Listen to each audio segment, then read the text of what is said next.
back, and you're listening to the Critical Hour on Radio Sputnik. I'm Wilmer Leon. AFRICOM says African coup leaders share core values with U.S. military. The leader of AFRICOM was questioned by Representative Matt Gaetz, the Republican from Florida, about African coup leaders who have received U.S. training.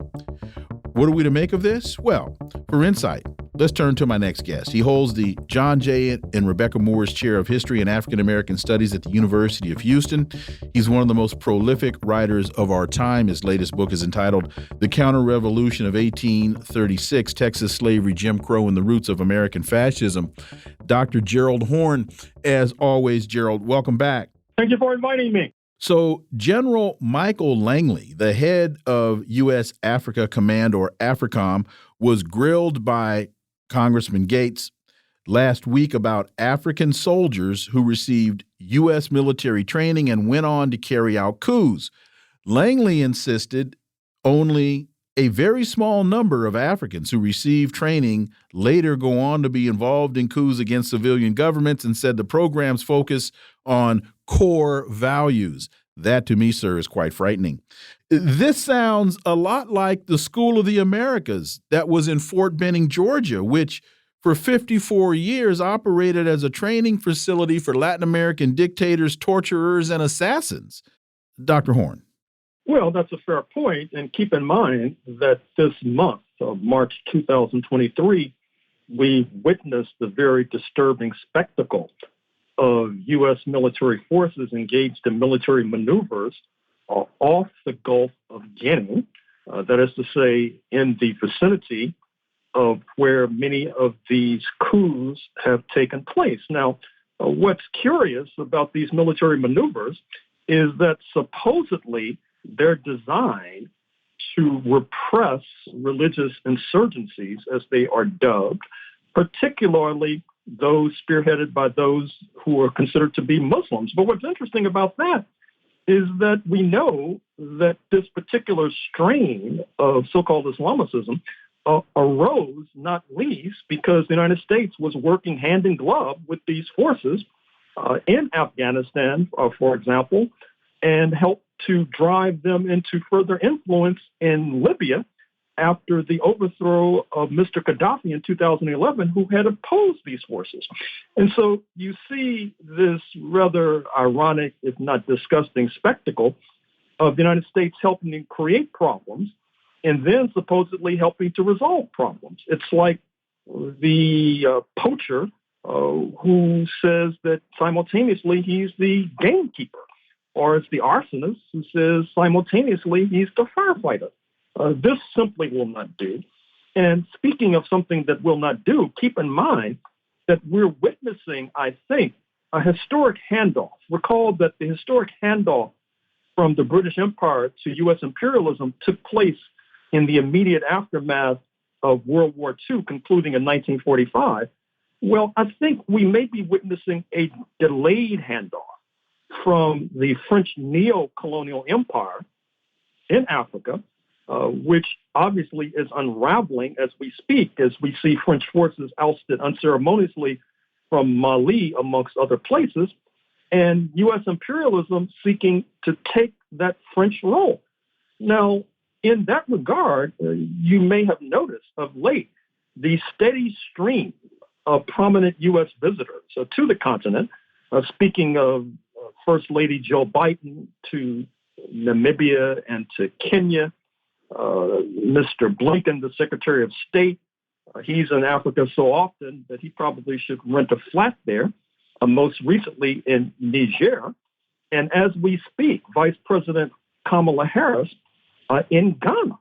Now, speaking of creating problems, we know that many of Ghana's problems commenced in 1966 with the overthrow of founding father Kwame Nkrumah at the behest of U.S. imperialism, assisted by the former leading NAACP official Franklin Williams, who, by the way, in California in the 1950s also spearheaded a purge of communists and purported communists from the NAACP. Mr. Nkrumah was excoriated by the United States because he opened his doors to a steady stream of African-American exiles, W.E.B. Du Bois and his spouse, Shirley Graham Du Bois in the first instance, and also opened its doors to the prominent Black American visitor then known as Malcolm X. And so now you see Vice President Harris in Ghana, driven not least by this hysteria about the role of China in Africa. Keep in mind that her next stop will be Zambia. And there hangs a tale because Secretary of the Treasury, Janet Yellen, was recently in Lusaka, the capital. Now you see Vice President Harris there.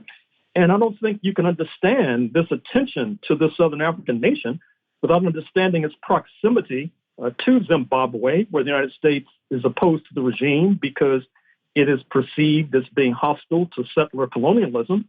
And not to mention the United States' disgust with the current regime in Pretoria, South Africa, because of its association with Brazil, Russia, India, and China in the so-called BRICS. And so Zambia is going to be receiving significant attention from the U.S. administration. And I should also mention that Zambia is a major producer of copper, which is preeminent in terms of the rise of the green economy. And so you would be naive if you thought that Vice President Harris's trip to Africa was motivated by humanitarian concern or the like. I'm afraid to say it has everything to do with imperialism, everything to do with power politics, and everything to do with the perpetuation of neocolonialism. When asked by Gates if the U.S. shares core values with the Guinea coup leader, Colonel Mamadi Doumbouya, Langley replied, absolutely. In our curriculum, we do. Doumbouya and his forces carried out a coup in 2021 while Green Berets were in the country training them. Langley insisted that the core values AFRICOM's training forces include respect for civilian governance and said the command will continue with our persistence in assuring that they harbor democratic norms.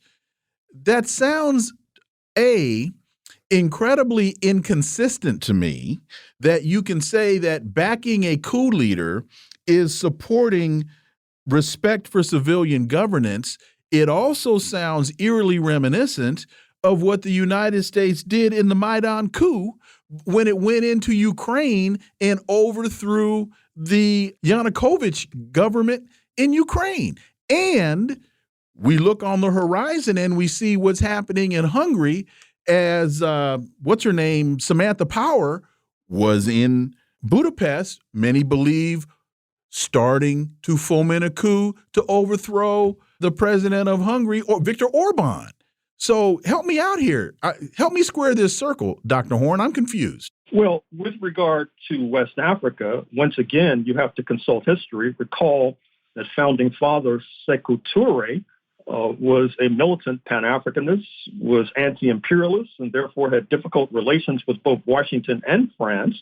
Keep in mind as well that Guinea-Conakry is a storehouse of natural resources, bauxite not least, which is important for the production of aluminum.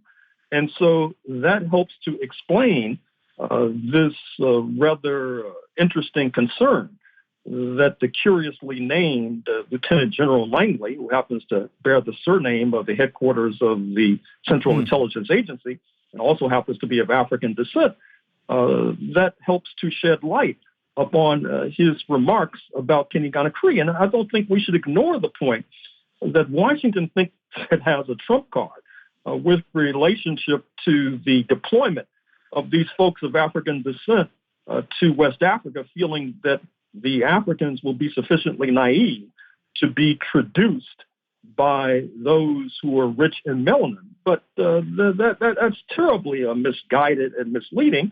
The African leadership today is far beyond that kind of naive concern. They're aware of history.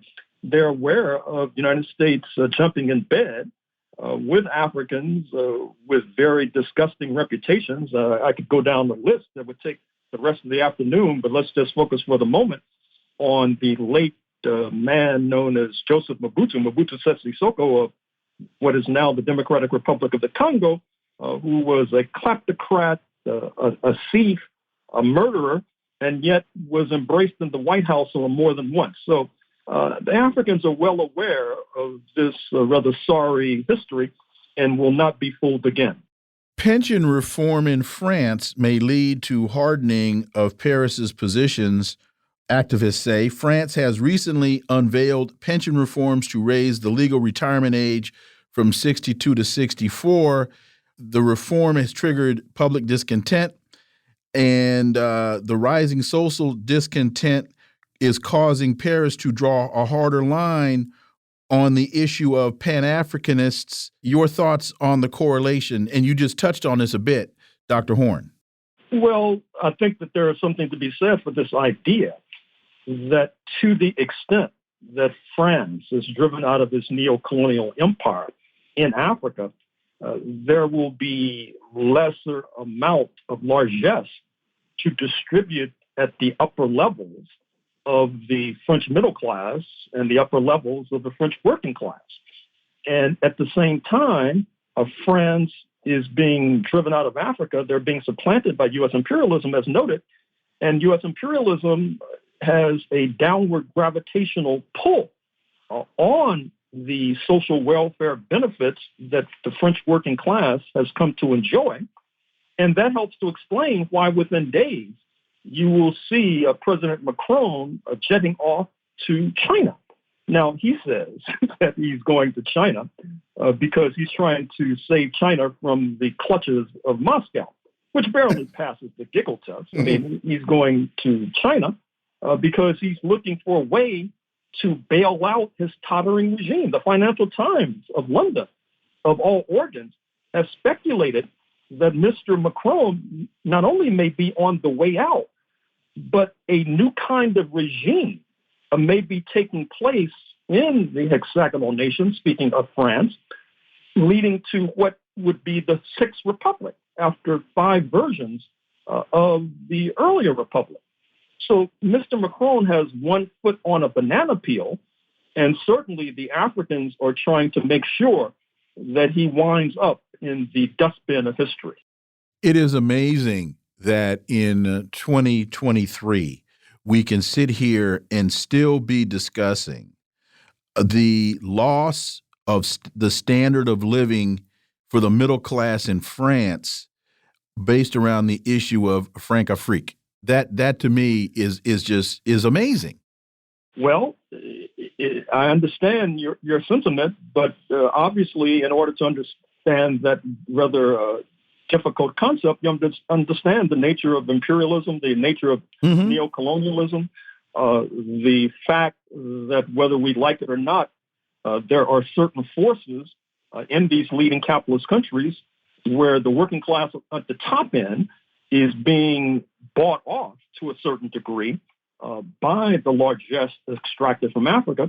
And at the same time, at the bottom end, you see Africans streaming across the Mediterranean to be cheap labor in Marseille, in Lyon, in Paris, for example, just like in the United States.